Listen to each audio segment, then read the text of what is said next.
তার পরিবারের সঙ্গে আমরা একেবারেই তার সঙ্গে রয়েছি এবং সত্যি সমবেদনা জানানোর ভাষা থাকে না, কিন্তু মেয়েকে যদি একটু করে ও সান্ত্বনা দিতে পারি তাহলে এটাই বলতে পারি, দেখো তোমার উপরে যারা এই বর্বর ঘটনাটা করেছে তাদেরকে আমরা ধরে একবারই হাজতে পাঠিয়েছি, ইনভেস্টিগেশন চলছে।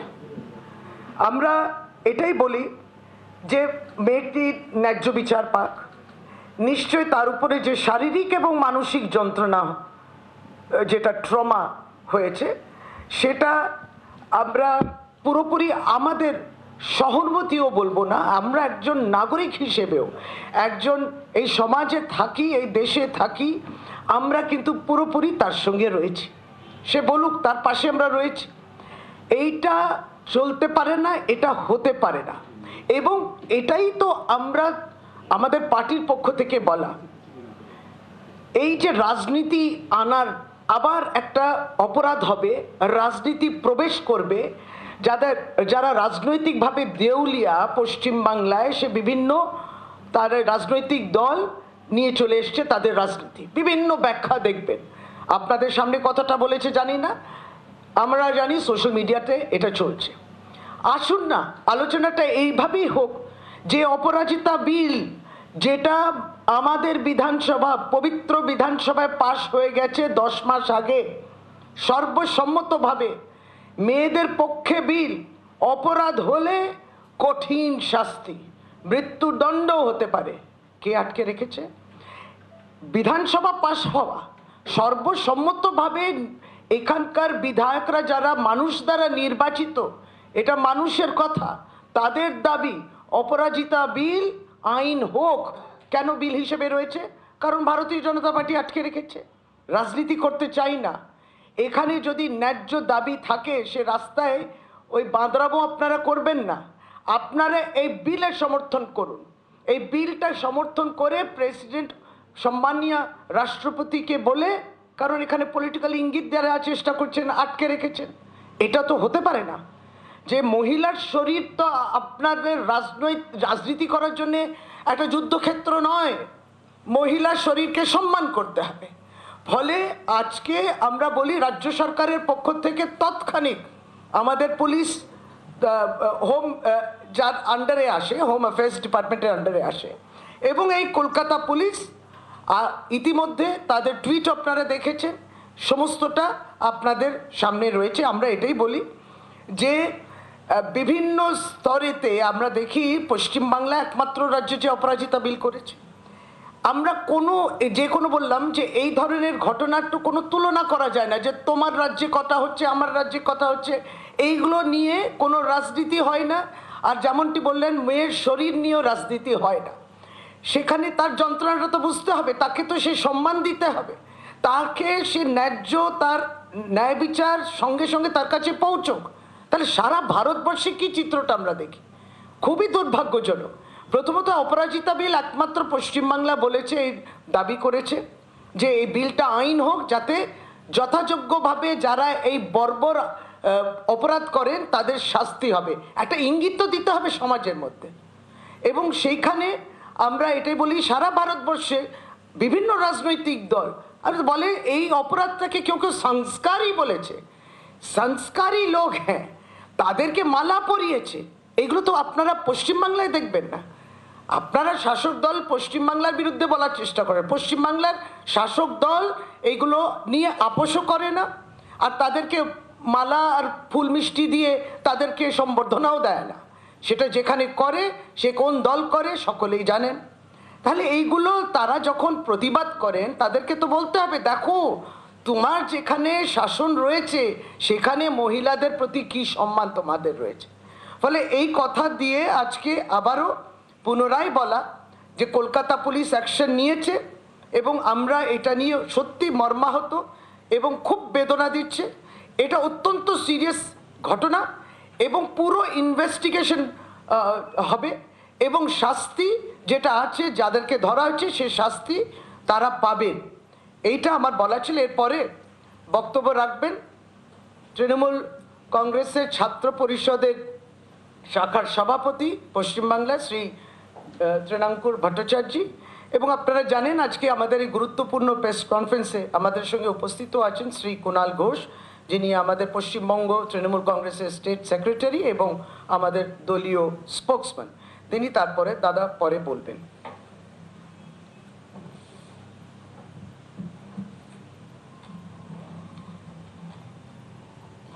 হ্যালো,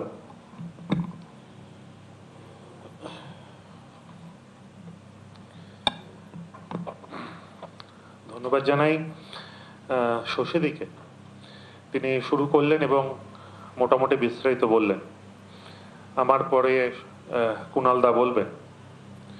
কিন্তু প্রথমেই আমার বক্তব্যের শুরুতেই এই ঘৃণ্য ঘটনার ধিক্কার জানানোর ভাষা আমার কাছে জানা নেই। এই ঘটনার ক্ষমা চেয়ে নিস্তার পাওয়ার কোনো জায়গা নেই। এই ঘটনায় শুধুমাত্র প্রতিবাদ করারও শুধুমাত্র কোনো জায়গা নেই। আমি বিশ্বাস করি এই ঘটনার ক্ষেত্রে একটা জিনিসই ঠিক, যে কথা অভিষেক বন্দ্যোপাধ্যায় বলতেন, যে এদের স্ট্রিক্ট থেকে স্ট্রিক্ট শাস্তি চাই। আমরা জানি অভিষেক বন্দ্যোপাধ্যায় বলেছিলেন এই ঘটনার যে বা যারাই করুক 100 দিনের মধ্যে তাদের শাস্তির ব্যবস্থা করা হোক। আজকে তৃণমূল ছাত্র পরিষদের একজন প্রতিনিধি হিসেবে আমি মমতা বন্দ্যোপাধ্যায়ের দেখানো পথে অভিষেক বন্দ্যোপাধ্যায়ের বার্তা অনুসারে সেম কথা আমি বলছি। এই ঘৃণ্য ঘটনার কঠোর থেকে কঠোরতর শাস্তি চাই, যাতে ভবিষ্যতে এই সামাজিক ব্যাধি আর কেউ সাহস না পায়। অনেকগুলো প্রশ্ন সকাল থেকে শুনছে। আমি যথাসম্ভব আমার মিডিয়া পার্সন যারা আমাদের ফোন করেছিলেন আমি উত্তর দেওয়ার চেষ্টা করেছি। কিন্তু আমার যেন মনে হয়েছে প্রত্যেকটি প্রশ্ন থেকে যে প্রশ্নটায় যে দোষী বা যার সঙ্গে ঘৃণ্য ঘটনা হইতে তার প্রতি যতটা সিম্প্যাথেটিক, আমার এক শ্রেণীর মিডিয়ার প্রশ্ন দেখে মনে হয়েছে তার থেকে তাদের অনেক বেশি লক্ষ্য তৃণমূল কংগ্রেস বা তৃণমূল ছাত্র পরিষদকে দোষারোপ করা। আমার প্রশ্ন, কেন আজকে শুধুমাত্র একজন নারী আমার এক বোনকে নিয়ে তার পাশে দাঁড়ানো তো আসল উদ্দেশ্য নয়।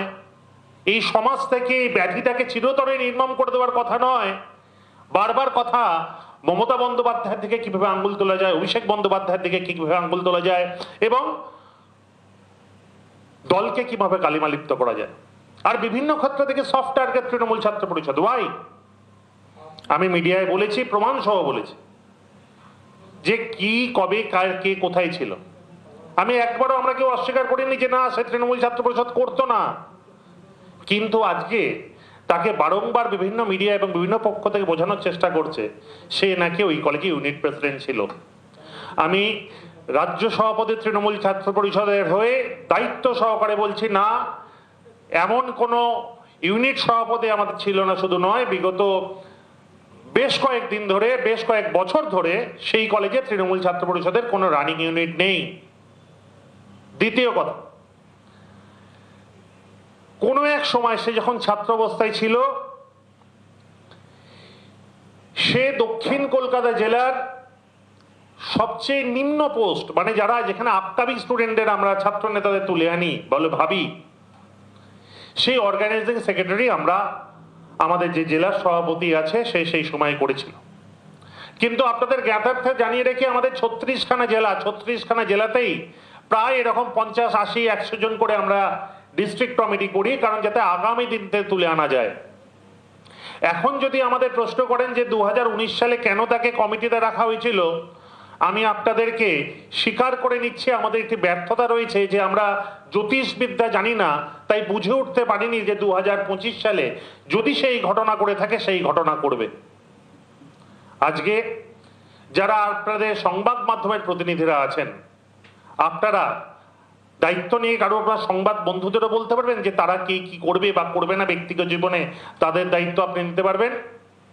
উত্তর হবে না, পারবেন না।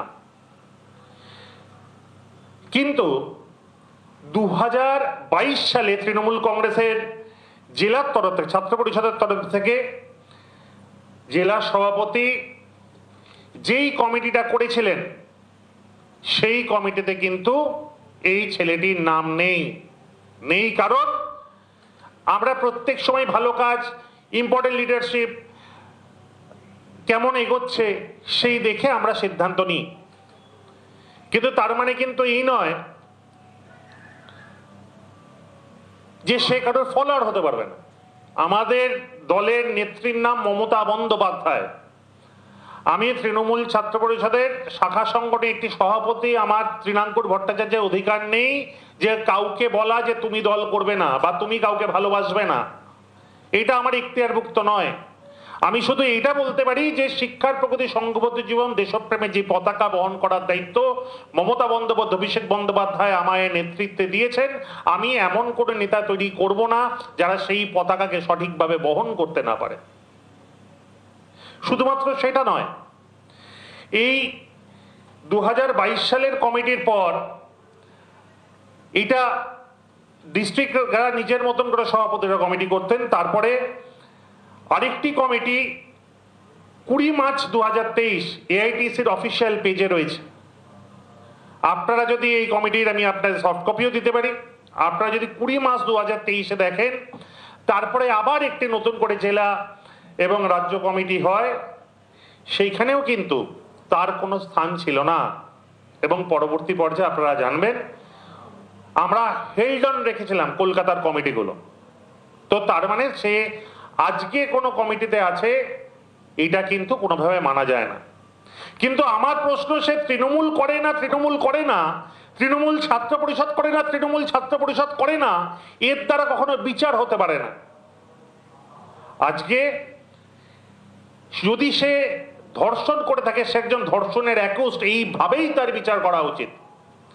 এইখানে সে তৃণমূল করে না, সিপিএম করে না, বিজেপি করে না, কংগ্রেস করে, সে হিন্দু না মুসলিম না শিখ না খ্রিস্টান, এইখানে কোনো প্রশ্ন আসতে পারে না।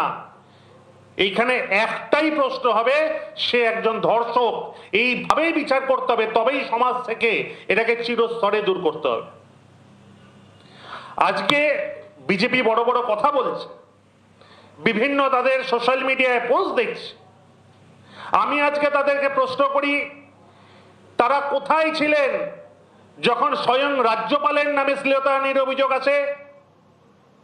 তখন তারা কোথায় ছিলেন যখন বিজেপির নেতাদের নামে বিভিন্ন বিজেপি বিএইচইউ যারা আইটি সামলায় সেখানকার নেতাদের দেখা যায় নরেন্দ্র মোদীর সঙ্গে?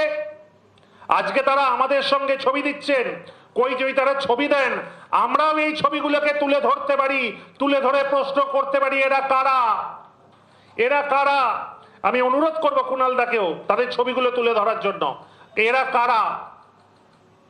আজকে তৃণাঙ্কুরের সঙ্গে তার কোনো এক জায়গায় ছবি আছে, তৃণাঙ্কুরের পেছনে কোনো এক কোণেতে বসে আছে। আমি দুর্ভাগ্য, তৃণাঙ্কুরের পেছনে কোনো চোখ নেই, আর যেদিন সে এসেছিল সেদিন সে ধর্ষণ করেনি। আজকে 2017 সালে অভিষেক বন্দ্যোপাধ্যায়ের সঙ্গে তার একটা ছবি দেখা গেছে, সেই ছবি পোস্ট করে বলছেন যে অভিষেক বন্দ্যোপাধ্যায় অপারেশনের পর ফার্স্ট টাইম এসেছিলেন।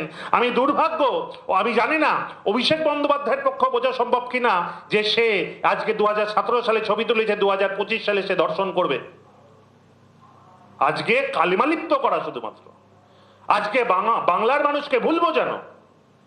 আরে ভাই, তোমরা যদি ধর্ষণ সত্যি করে আটকাতে চাও, কেন অপরাজিতা বিলকে মান্যতা দিচ্ছ না? আজকে প্রশ্ন করছি আমরা। আজকে প্রশ্ন উত্তরে কি দিচ্ছেন? বিজেপির বিভিন্ন নেতারা ছবি দিচ্ছেন। আরে ভাই, ছবি তো এরকম অনেক আছে। আজকে শুভেন্দু অধিকারীর সঙ্গে আমাদের অনেক বাজে লোকদের ছবি আছে। আজকে কি শুভেন্দু অধিকারীর দায়িত্ব নিতে হবে? তবে যে প্রাক্তন তৃণমূল ছাত্র পরিষদ করত, তার সেই দিনের ছবি দেখিয়ে আজকে কেন তৃণমূল কংগ্রেস? বাংলার আওয়াজ, বাঙালির আবেগ, জি 24 ঘন্টা।